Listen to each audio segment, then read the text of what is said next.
퇴비 공장을 생산하고 오면은 그걸 1년씩 묶어서 쓰는 사람이 있고 바로 쓰는 사람이 있는데 그 퇴비 공장에서 바로 쓰라고 그러거든요. 1년씩 묵어서 퇴비를 쓰는 사람은 그러면 이제부터 진짜 할게요. 비료의 역할을 할게요. 비료의 역할은요, 여러분 교재에 있는 것 교재에 있어요. 이거는요 있는데 필요한 거 한 페이지나 두 페이지만 체크할 거예요. 다른 건 필요 없어요. 이해하기 위한 거예요. 교재에 있는데요, 앞으로 무엇을 할까, 어떻게 하면 농사가 잘 될까, 요거를 기본적으로 설명하는 내용이에요. 설명이에요. 채소든 과수든 키우면요, 퇴비, 유기질 비료, 미생물, 유기농은 뺐어요. 효과가 서너 달 가는 비료, 서너 달 가는 비료, 관주에서 주는 비료, 요렇게 요것만 알면 돼요. 예, 우리가 주는 비료는 요거밖에 없어요. 이것만 잘 주면 토양은 좋게 변해요. 토양을 별도로 좋게 못 만들어요. 그 이유는요, 우리나라 토양이 2억 년 됐어요. 나이가 2억 년 동안 자연이 만들어준 거예요. 사람이 웬만큼 잘못하지 않으면 나빠지지도 않아요. 어떻게 나빠져요? 2억 년 동안 유지된 건데요. 근데 아주 못되게 그러면 점점 나빠져요. 점점 나빠져서 어느 정도 나빠지면 다시는 뭐 제대로 돌아오게끔 하기가 어려워요. 그거는 내가 쓰는 비료가 퇴비를 잘못 쓰거나 유기질 비료를 잘못 쓰거나 미생물을 안 쓰거나 화학 비료를 잘못 쓰면 그럴 수 있지만 1, 2년에 나빠지진 않아요. 비료는 역할이 완전히 달라요. 왜 다르냐? 퇴비, 유기질 비료, 미생물은 토양하고 뿌리 좋게 해요. 지하부 좋게 하는 거예요. 지하부. 화학 비료는 양분을 공급해요. 그건요, 지상부 좋게 하는 거예요. 열매도 잘 크고 지상부를 좋게 하는 거예요. 난 퇴비하고 유기질 비료, 미생물을 반으로 딱 나누면 이쪽은, 왼쪽은 토양 좋게 하는 거로구나, 오른쪽은 영양가, 양분 공급용이로구나, 지하부, 지상부로구나. 퇴비는 발효식품이에요. 된장처럼 발효시켜서 만들어요. 유기질 비료는 신선식품이에요. 핫콩, 묵은 콩처럼 신선식품이에요. 미생물은 살아있는 생물이에요. 살아있는 거예요. 야, 이 미생물 전 세계에서 최고로 좋은 거야. 죽어버렸어요. 말짱 헛거예요. 미생물은 살았냐 죽었냐예요. 신선식품. 화학비료는 좀 복잡해요. 그걸 좀 이따 얘기할게요. 우리는 비료를 저렇게 쓰는구나, 저걸 골고루 써야 되는구나, 이것도 지나갈게요. 퇴비는요, 냄새를 맡아봐서 악취가 안 나면 돼요. 퇴비는 만들기가 너무너무 복잡해요. 가축분, 톱밥을 넣고, 톱밥 같은 걸 넣고 교반을 시키고 2주, 3주 정도 교반시킨 다음에 숙성을 넉 달을 시켜야만 퇴비가 완전히 돼요. 와, 복잡한 거예요, 저게. 모든 발효식품은요, 5, 6개월 지나야 돼요. 퇴비는 발효식품이에요. 5, 6개월 지나야 되는 거예요. 원래가 되게 좋은 거예요. 근데 발효 과정을 잘못하면, 잘못 시키면 나쁜 퇴비가 돼요. 여러분 그렇잖아요. 죽방멸치라고 있죠, 죽방멸치. 비싸잖아요, 이거. 근데 그걸로 젓갈을 담았는데 잘못해서 썩어버렸어요. 말짱할 거예요. 근데 멸치를 잡을 때 막 흠이 가고 막 잘라진 거예요. 근데 젓갈을 잘 담았어요.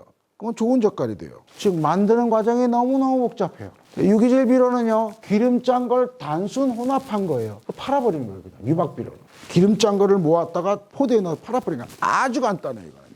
퇴비는요, 하루 종일 강해도 다 못해요. 유기질 비료는요, 그저 10분, 20분 강의하면 다 끝나버려요. 미생물은요, 무조건 생사예요. 죽으면 끝이에요. 안 죽어야 돼요. 그래서 센터에서 미생물을 주면 며칠 만에 쓰세요 하는 거예요. 며칠 만에. 뭐 어떤 데는 한 달 만에 쓰세요, 어떤 일주일 만에 쓰세요, 이런 말이에요. 왜냐? 미생물이 사람처럼 살아있는 거니까 늙어서 죽어버려요. 그러니까 죽기 전에 쓰라는 거예요, 이게요. 그래서 요거는요, 미생물은 또요, 죽어서 썩으면 악취가 나요. 모든 미생물은 죽으면 악취가 나요. 그렇기 때문에 센터 미생물을 가져가면 뚜껑을 딱 열어보고 냄새를 맡아봤더니 썩은 냄새가 난다. 그럼 쓰면 안 돼요. 근데 센터에서는 한 달 만에 쓰라고 했는데 2달 됐어요. 근데 뚜껑을 열어봤더니 냄새가 괜찮아요. 써도 돼요. 이해되세요? 여러분, 선생님이나 선생님 좋아할 것 같은데 막걸리 있잖아요, 막걸리. 햇빛에 놔두면 금방 쉬어요. 근데 냉장고 온도 낮은 곳에 놔두면 오래 가잖아요.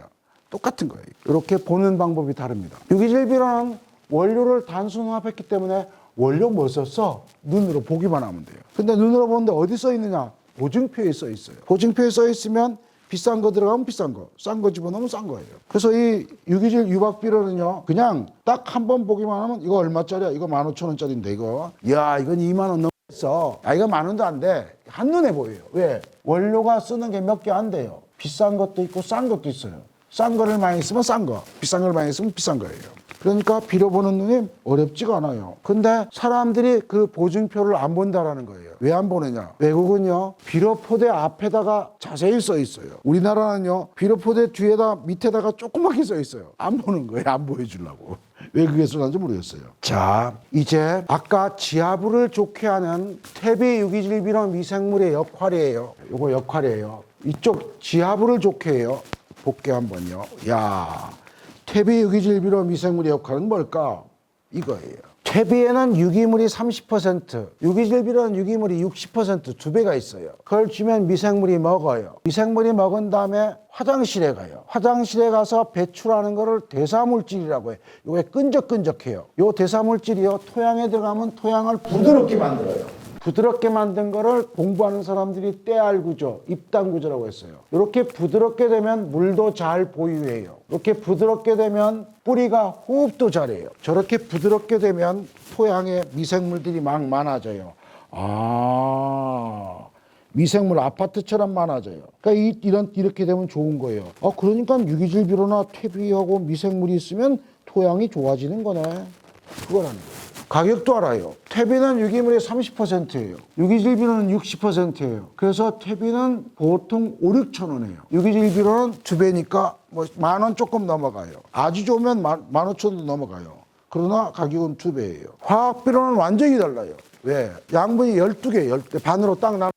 많이 있는 거 다량 요소, 적게 있는 거 미량 요소. 미량, 다량이에요. 근데 역할이 달라요. 질소는 세포를 크게 해요. 질소가 많은 걸 쓰면 잘 커요. 그 대신에 약해져요. 고추 농사하는 분이 있으면 얘기할게요. 여름에 요소 비료, 질소가 많은 비료를 쓰면 툭 하면 병 걸려요. 주무시네요. 지금 얘기하는데. 그런데 병이 없을 때 3, 4월 달에 질소가 많은 걸 주면 되게 좋아요. 왜? 병 없으면 잘 크는 거예요. 근데 7월 달, 8월 달에 장마도 지고 비도 많이 올 때 요거 줬다가는 작살나요. 칼륨은 단단하게 만들어요. 질소하고 반대예요. 칼슘은 저장성을 좋게 해요. 마그네슘은 당도를 좋게 해요. 이거 포도에 좋네, 이거. 포도 당도 높아야 되는데.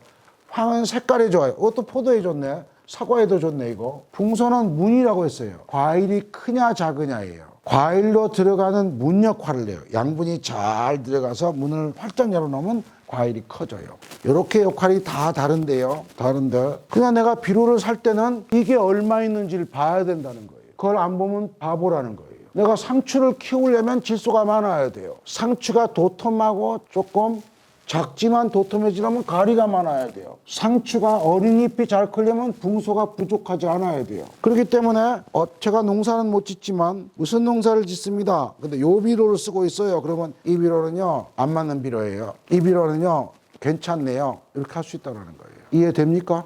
그렇기 때문에 그 다음 페이지에 있는 건 반드시 외워둬야 돼요. 이거는요. 책에 있는 거예요. 책에 있는 거예요. 요거는 이렇게 써놓은 거예요. 이렇게. 어떻게 넣냐면요. 질소, 인산, 칼륨, 칼슘, 마그네슘이 있는데 당도 높이려면 마그네슘이 있어야 돼요. 그러면 사과하고 포도 있으면 설명할게요. 사과나 포도 비료에는 마그네슘이 있어야 될까요? 없어도 될까요? 예?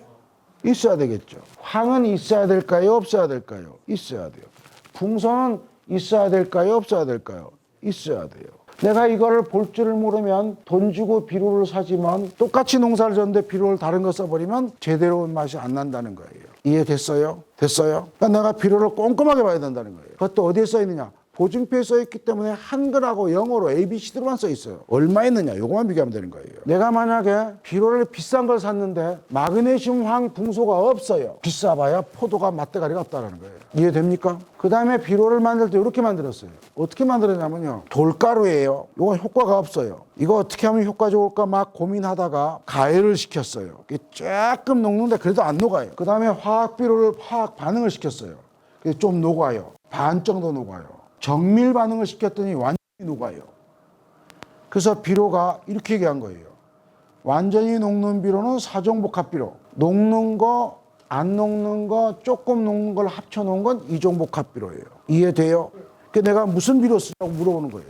그 다음에 있는 것도 교재에 있는데 이것도 알아둬야 돼요. 뭐냐면요. 이건 요거예요. 있죠? 이거예요. 섞여 있기 때문에 비료를 주면 3, 4개월 알맹이로 줘요. 알맹이로 주면 내가 물 주거나 비 오는 것에 따라 녹아서 뿌리에 가서 먹는 거예요. 사정복합비료는 물에 녹기 때문에 녹여서 금방 줘요. 물에 녹이면 토양에서 스며들어요. 그러면 금방 빨아먹어요. 그러니까 무슨 비료 쓰세요? 물어보는 거예요. 내가. 이정복합비료는 20kg에 2만 원밖에 안 해요. 10kg에 10,000원이에요. 요거는 10kg에 5만 원, 7만 원이에요. 그러니까 어떤 비료 쓰세요 하면 당장 알죠. 고추 농사 지는데 어떤 비료 쓰세요 하면 예, 이종복합 비료 씁니다. 그러면 300평에 한 3, 400만 원 하시겠네요. 아, 저는요 고추 농사 짓는데요 이종복합 비료하고 사종복합 비료 관종을 씁니다. 그러면 300평에 한 7, 800만 원, 잘하면 1,000만 원 올리세요. 이렇게 물어보는 거예요. 이해됩니까? 사종복비를 쓰면 일이 안 나오죠. 아, 이제 사모님께서 이제 시비를 걸기 시작했어요. 가격이 비싸다는 거예요.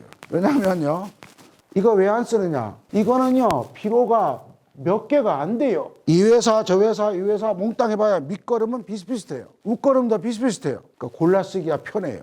이거는 일단 가격이 5배가 넘어요. 5배가 넘는데 비료 종류가 수십 가지 수백 가지예요. 왜냐하면 NPK가 다른 것들이 막 달라요. 그러면 작물 크는 걸 보면서 너무 많이 크면 질소가 작은 걸 써요. 안 크면 질소가 많은 걸 써요. 이런 식으로 하니까 이 비료는 일단 샀다. 그러면 종류를 4종류 이상을 사야 돼요. 그러면 4종류 이상을 사면 써야 될지 안 써야 될지 모르지만 6, 70만 원치 비료를 사놔야 돼요. 근데 이 비료는요, 그냥 남해화학 밑거름, 파만농 밑거름, 풍농 밑거름이 비슷비슷해요. 2만 원짜리 하나만 사놓으면 돼요. 그렇기 때문에 요거는요, 상당히 머리를 잘 알아요. 비료 잘 알아야 돼요. 안 쓸래요? 안 쓰겠대요. 여러분 크게 농사 안 지시죠? 여러분 300만 원이 좋아요? 1,000만 원이 좋아요? 1,000만 원이 좋죠. 그러니까 그래서 물어본 거예요. 선생님은 돈 벌기 위해서 농사 지으세요? 먹기 위해 농사 지으세요? 먹기 위해서는 저거보다 더 싼 걸 가르쳐 주겠다는 거예요. 더 싼 거를. 왜냐하면 이종복합 비료인데 이것처럼 쓸 수 있다는 거예요. 2만 원짜리 비료인데 10만 원짜리 쓸 수 있는 걸 가르쳐 주겠다는 거예요. 예. 이종은 되게 오래 갈 것 같고 예? 단순히 녹으니까 예. 밭에 그 영향을 오래 줄 것 같고 쟤는 금방 녹으면 그 간지러지는 거는 금방 없어질 것 같아요. 그렇죠. 그래서 요거는요, 한 번 주면 3, 4개월. 밑거름, 웃거름, 이삭거름이라고 얘기를 해요. 요거는 비료를 3, 4일에 한 번 줘요. 3, 4일에 관주로 줘요. 토양에 따라서 똑같은 작물, 똑같은 상추를 심는데 여기는 3, 4일에 한 번 주고 여기는 2, 3일에 한 번 더 주고 저쪽에는 5, 6일에 한 번 더 줘요. 왜? 5, 6일에 한 번 주는 거는 물이 안 빠져요. 2, 3일에 한 번 주는 건 물이 잘 빠져요. 그렇기 때문에 작물이 크는 걸 보면서 줘야 되니까 자기가 의사처럼 잘 진단을 해야 돼요. 그래서 사정복합비료 쓰는 사람은 농가마다 소득이 차이가 되게 커요. 그러면 더 앞으로 갈게요. 선생님이 얘기한 용성인비는요, 구용성이에요. 용성인비가. 사진에 있는 용성인비가. 요건 잘 안 녹아요. 구용성이 무슨 말이냐면요, 요거예요. 뿌리가 있는데 뿌리가 내놓는 산이 구연산하고 비슷해요. 구연산. 그래서 구연산에 용해되는 성질. 그래서 구용성이에요. 즉 물에는 안 녹아요. 근데 뿌리에서 산이 나와요. 요걸로 녹여서 먹는 거예요. 여러분 산에 가보면 소나무 뿌리가 바위를 뚫잖아요. 어떻게 뚫겠어요? 나무가 어떻게 돌을 뚫어요? 뿌리에서 조금씩 산이 나와요. 그 산이 뿌리를 암석을 녹여내는 거예요.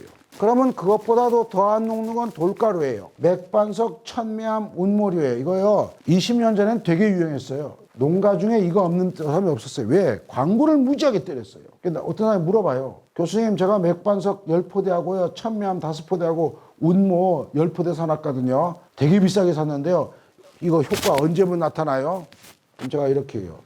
글쎄 한 3, 400년 있으면 나타날까요? 왜 안 녹으니까? 안 녹으면 안 되는 거예요. 그렇기 때문에 여러분들이 비료가 효과가 빠릅니다. 그러면 이렇게 하면 돼요. 컵에다 물 따라 놓고 딱 놔서 녹으면 효과가 빨라요.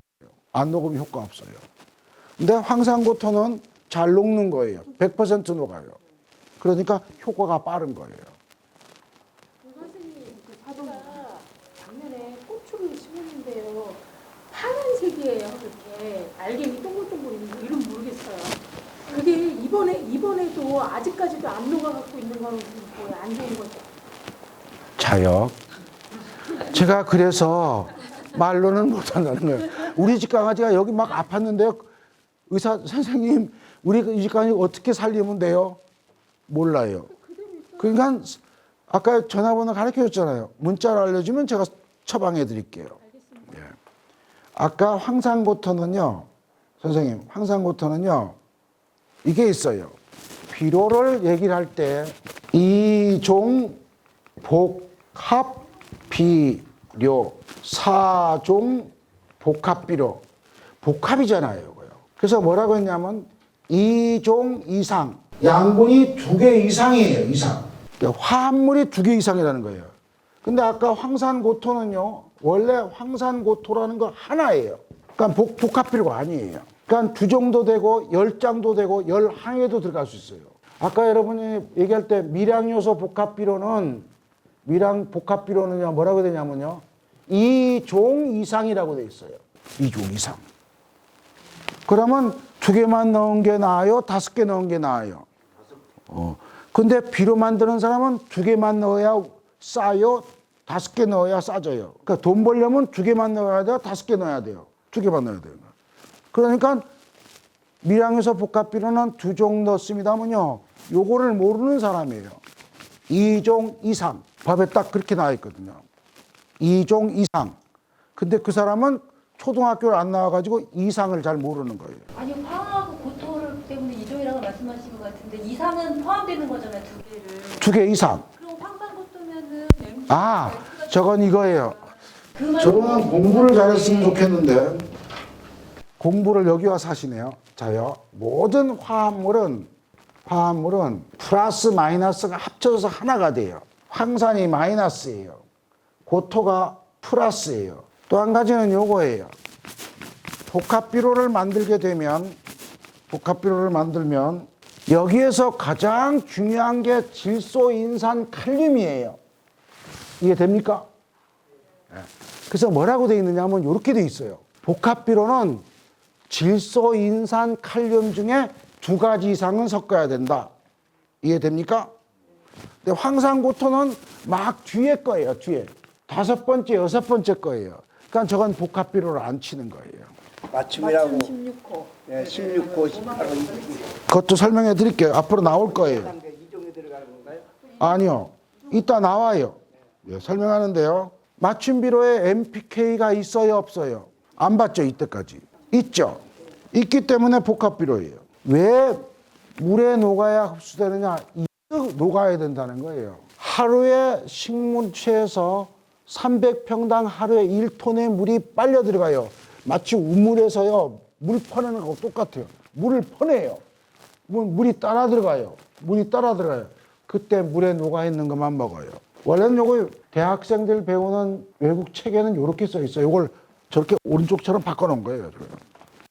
그러니까 물에 녹아야 돼요. 그러니까 농사 잘 지으려면 토양도 좋아야 되고 양분도 공급을 잘해야 되는 거로구나. 토양이나 그러면 퇴비나 유기질 비료도 적당히 넣고 화학 비료도 넣어야만 1등 농사꾼이 되는 거로구나. 그래서 퇴비에는 NPK 표기를 안 합니다. 없어요. 미생물이 먹는 유기물만 포함되어 있고 NPK가 없어요. 다른 비료에는 NPK가 있어요. 다. 질소, 인산, 칼륨, 4번째가 마그네슘, 5번째가 붕소, 황은 별도로 표기해요. 보증표에도 질소, 인산, 칼륨 다 써 있어요.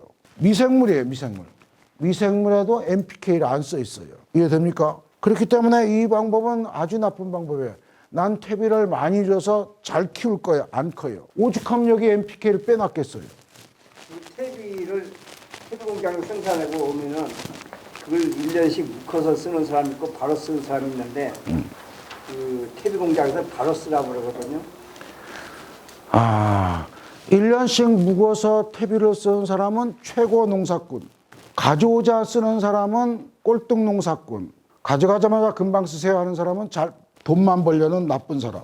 퇴비 만드는 동안이 얼마나 힘든지 아세요? 한 포대 나오는데 5, 6개월이 걸려요. 그렇게 만드는 퇴비 공장이 우리나라에 약 40개밖에 없어요. 그러니까 1년 동안 묵혀놓는데 비닐을 씌워서 묵혀놓으면 1등 농사꾼. 그렇게 하면 퇴비에 문제가 없어집니다.